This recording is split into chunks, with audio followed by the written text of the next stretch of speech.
हाय, मी वर्षा Salunke from Pune.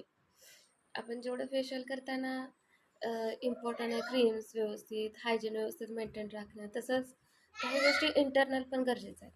म्हणजे जसं आपण फेशियल करताना पिरियडच्या 4-5 दिवस अगोदर कधीच करायचं नाही. कारण की हार्मोनल चेंजेसमुळं त्याच्यावरती पुरळ येणं हे होऊ शकतं. किंवा आपण प्रेग्नन्सीमध्ये आणि थोडं मुलं झाल्यानंतर एक एक महिना 1.5 महिना फेशियल थांबवायचं, करायचं नाही. आणि फेशियल करायचं झालं तर पिरियड झाल्यानंतर आपण करू शकतो 5-6 दिवसांनी.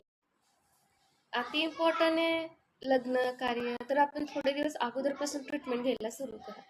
लगेच जाऊन केलं तर पुरळ येऊ शकतात किंवा साईड इफेक्ट होऊ शकतो. त्यानंतर तुम्ही फेशियल करणाऱ्या व्यक्तीला दोष देऊ नका.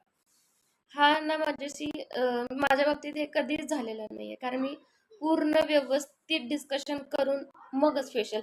पण काय काय वेळेस कसं होतंय की दोष दिला जातो ब्युटिशियनला. पण थोडंसं हे सगळ्यांनाच उपयोगी येईल थोडंफार, हे लक्षात घेणं पण. राधे राधे.